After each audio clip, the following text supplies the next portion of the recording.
नमस्कार भारत, हम फिर से हाजिर हैं। नया सोच, नया आगाज। हमें गर्व है कि हम हैं भारत आज। आज की इस एक और कड़ी में आज हमारे साथ जुड़े हैं हरियाणा पशुपालन विभाग के पूर्व महानिदेशक डॉक्टर ओपी छिकारा। उनका और आज का उनकी राजनीति के संदर्भ में क्या है तालमेल, आज करेंगे उनसे बात। सीधी बात, भारत आज पर, हरियाणा आज पर, उत्तर प्रदेश आज, हरियाणा आज, हिमाचल आज, बिहार आज, छत्तीसगढ़ आज, सभी चैनल्स पर हम हैं लाइव। हमें लाइक, शेयर, सब्सक्राइब करते रहना। हम करते हैं हरियाणा पशुपालन विभाग के पूर्व महानिदेशक, आज के नेता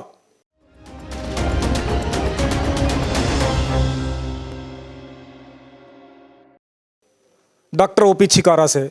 डॉक्टर साहब, आपका स्वागत है। बहुत बहुत धन्यवाद आपका। और सबसे पहले मैं भारत आज चैनल को बहुत बहुत बधाई देता हूं, शुभकामनाएं देता हूं तथा उम्मीद करता हूं कि एक सकारात्मक पत्रकारिता के माध्यम से आप दर्शकों तक सटीक और बहुत सही जानकारी हमेशा देते रहेंगे। और भारत आज के सभी दर्शकों का भी मैं स्वागत करता हूं, अभिनंदन करता हूं। धन्यवाद डॉक्टर साहब।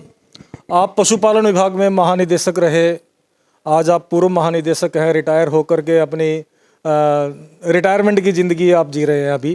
तो कैसा अनुभव रहा जब आप महानिदेशक थे? महानिदेशक के रूप में एक बहुत ही अच्छा अनुभव मेरा रहा।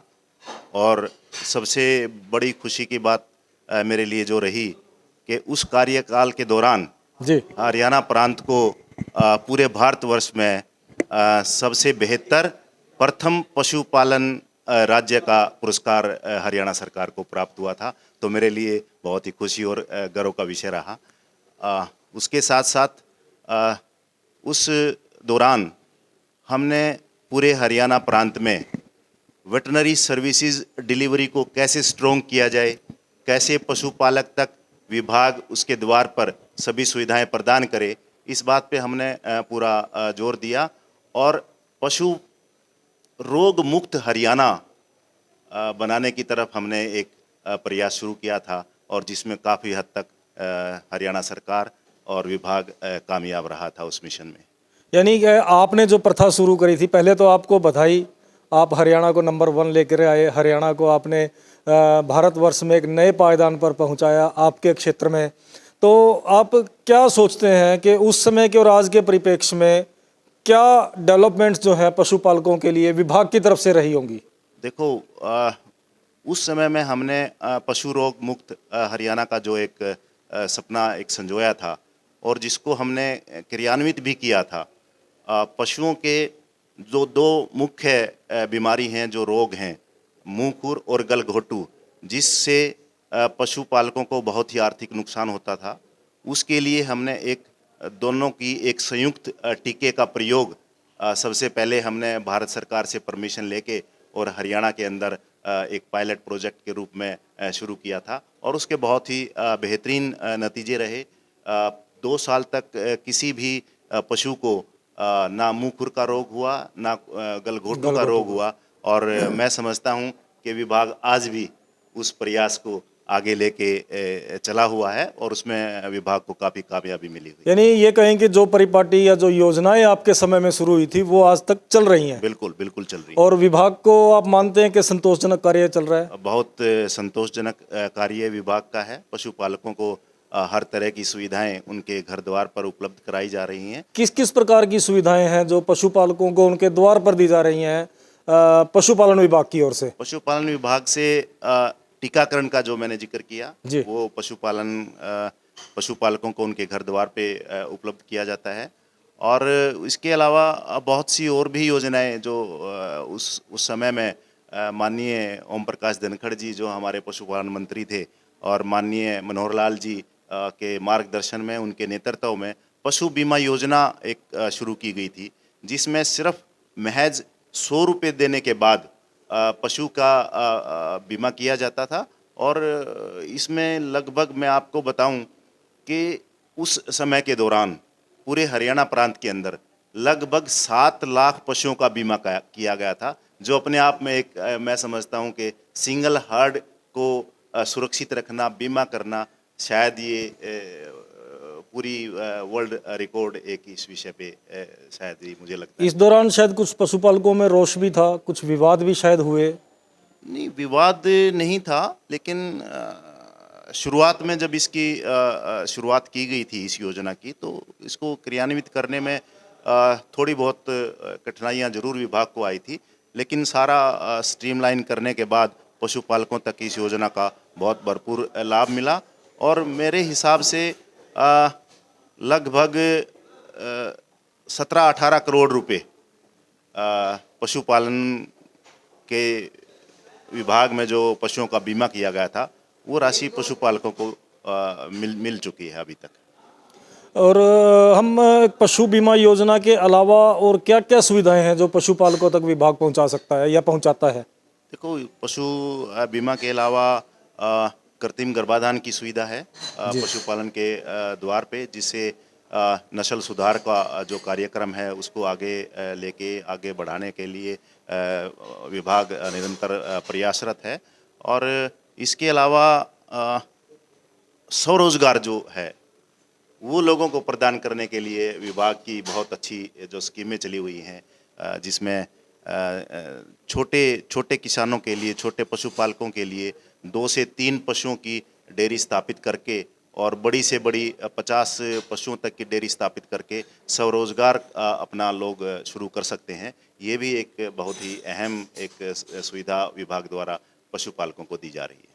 और कौन कौन सी योजनाएं हैं जो जिनका लाभ सीधे सीधे पशुपालकों तक पहुंचता है विभाग की ओर से? देखो, ये स्वरोजगार की जो योजना है ये बहुत ही सीधा लाभ पशुपालकों को दे रहे हैं। स्वरोजगार में किस प्रकार का लाभ है, क्या इससे क्या बेनिफिट होगा? एक आम अगर कोई आदमी पशुपालन करता है तो उसे किस प्रकार से विभाग क्या उसको हेल्प कर सकता है उसमें स्वरोजगार में? स्वरोजगार में विभाग द्वारा समय समय पर प्रशिक्षण दिया जाता है। प्रशिक्षण के बाद उनकी डेयरी यूनिट्स और शीप और गॉट, भेड़ और बकरियों की यूनिट, गायों की यूनिट खास तौर पे वो स्थापित की जाती हैं और विभाग द्वारा इस पे 50% का अनुदान पशुपालकों को दिया जाता है। शायद उसमें कुछ लिमिट भी है, 1 या 2 पशु खरीदने पर ही कुछ वो मिलेगी? ये अलग अलग स्कीमें हैं जी। 3 पशुओं की स्कीम है, 2 पशुओं की स्कीम है, 10 पशुओं की स्कीम है। वो आपके पशुपालक के सामर्थ्य पे वो कितना किस स्तर तक अपना पशुपालन का काम कर सकता है या करना चाहता है, उस हिसाब से अलग अलग यूनिट्स की स्थापना विभाग द्वारा कराई जाती है। डॉक्टर साहब, अगर हम बात करें, अभी हम भेड़, बकरी, गाय, भैंस सबकी बातें कर रहे थे, तो आप गौ सेवा आयोग के सचिव भी रहे हैं डॉक्टर साहब, कैसा अनुभव रहा उस दौरान? हाँ, मुझे गौ सेवा आयोग के सचिव के पद पे काम करने का सौभाग्य मिला। जब मैंने कार्यभार संभाला था तो गौ सेवा आयोग में इतनी ज़्यादा गतिविधि नहीं थी जी। इसका मेन जो कारण था कि गौ सेवा आयोग का बजट कुल 5 लाख रुपए था, जो अब 50 करोड़ रुपए हो चुका है। जो हमने योजनाएं बना के और माननीय मुख्यमंत्री जी और हमारे जो पशुपालन मंत्री थे ओम प्रकाश धनखड़ जी, उनके प्रयासों से गौ सेवा आयोग का जो है 5 लाख से पहले वर्ष में ही 30 करोड़ रुपए के बजट का प्रावधान हमने किया, ताकि गौशालाओं को और मजबूत किया जा सके, उनकी सहायता की जा सके, उनकी आर्थिक मदद की जा सके, गौशालाओं के लिए तरह तरह की योजनाएं शुरू की जा सके। तो मैं समझता हूं कि ये बहुत ही अच्छा मेरा अनुभव रहा है सचिव के पद पे भी। आप गौ सेवा आयोग के सचिव रहे, आज भी कहीं ना कहीं आप गौ सेवा से निरंतर जुड़े हुए हैं, तो अगर हम बात करें तो गौ संवर्धन हरियाणा में कितना असफल और कितना सफल? नहीं, असफल की तो हम बात कह ही नहीं सकते हैं। गौ संवर्धन और गौ संरक्षण का खास तौर पे अगर मैं जिक्र करूं तो 2014 के बाद जी। हरियाणा प्रदेश में बहुत काम हुआ है।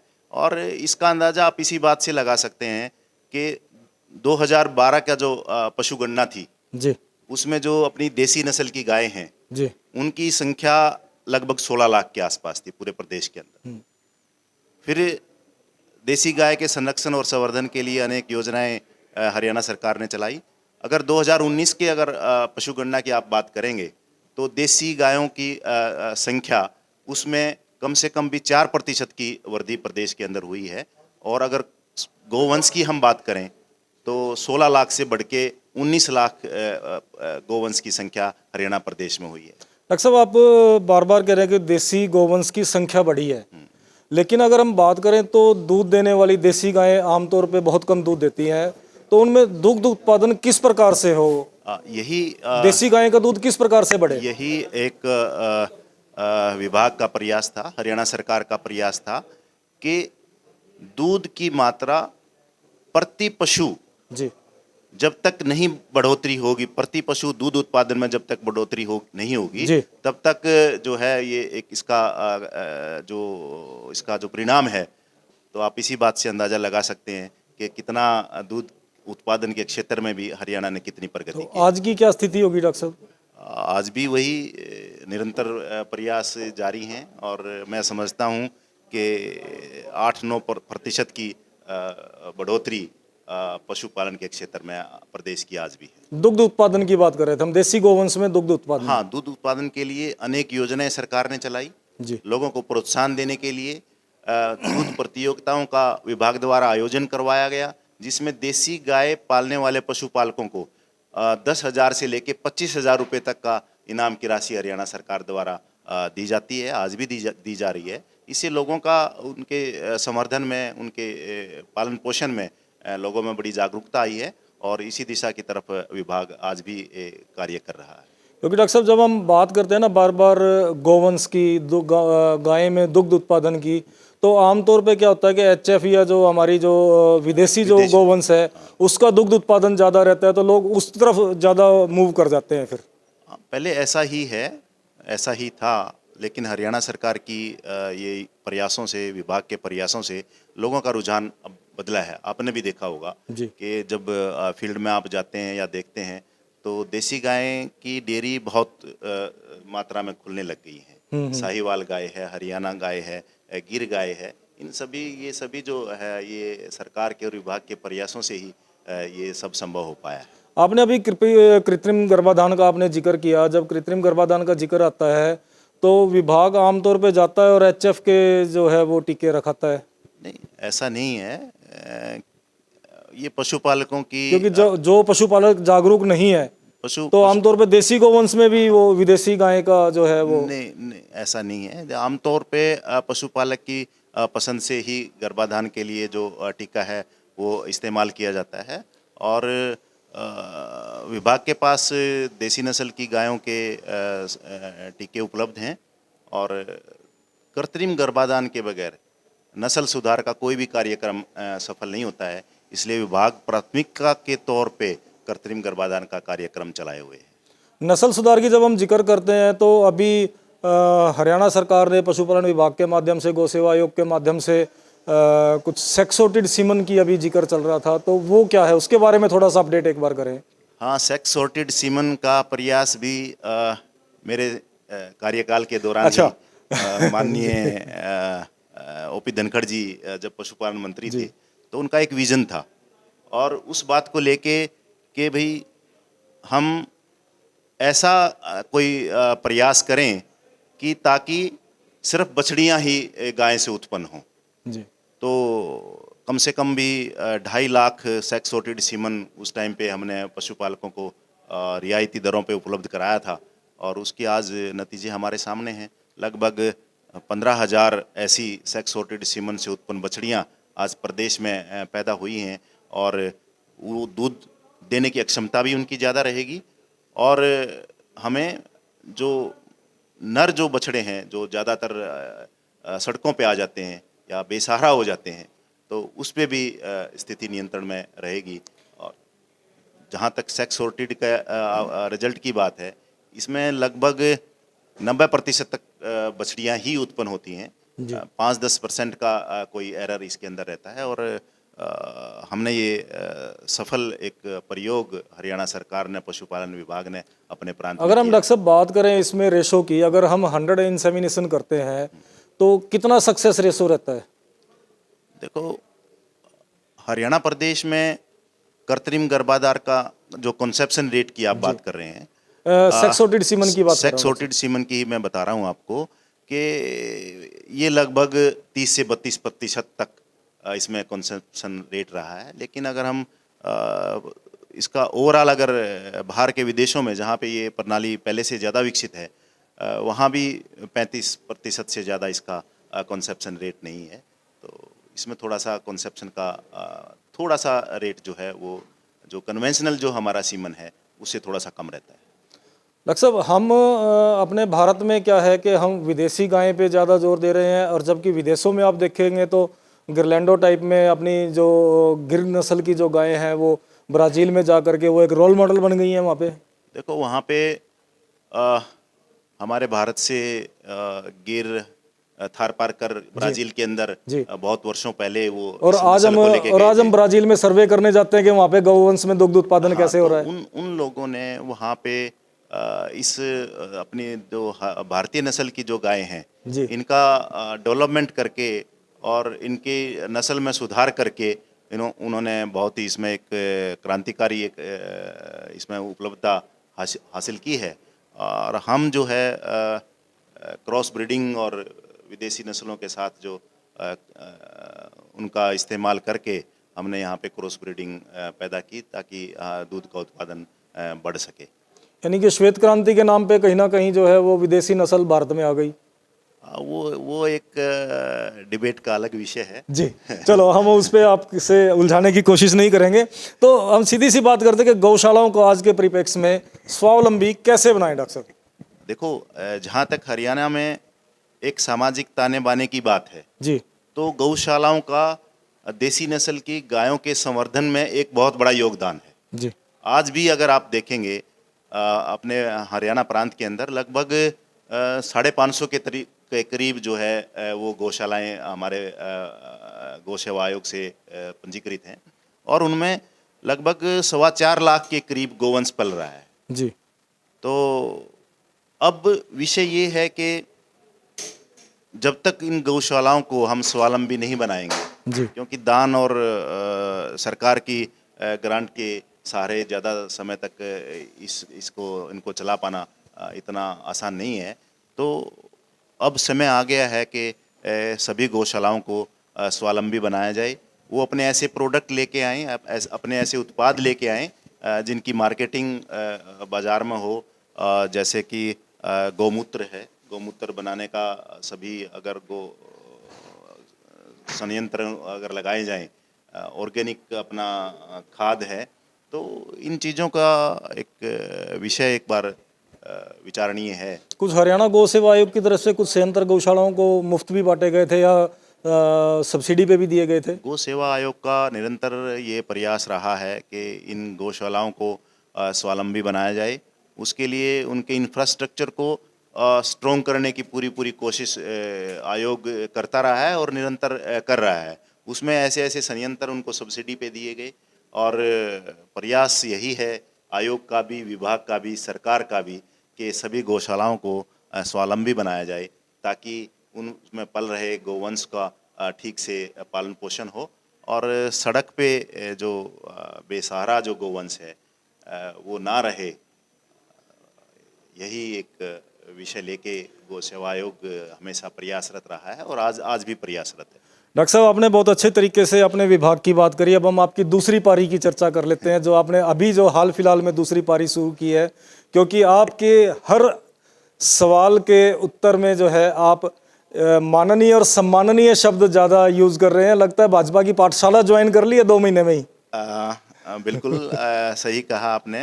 मैंने भारतीय जनता पार्टी की प्राथमिक सदस्यता अभी 2 महीने पहले ग्रहण की है। मनोहर लाल जी और ओम प्रकाश धनखड़ जी की मौजूदगी में। जी जी, बिल्कुल बिल्कुल सही कहा आपने।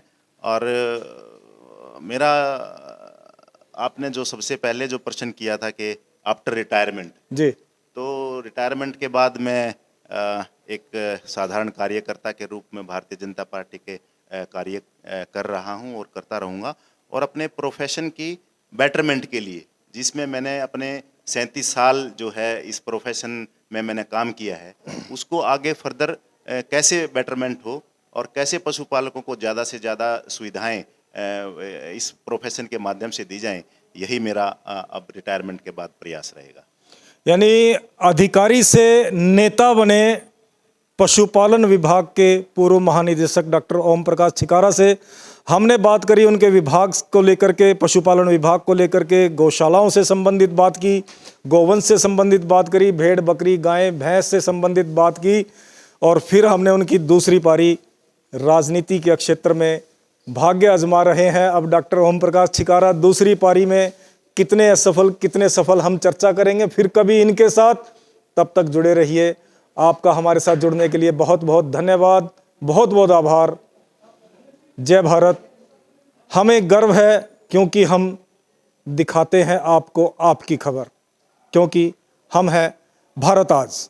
बहुत बहुत धन्यवाद। धन्यवाद डॉक्टर साहब। धन्यवाद।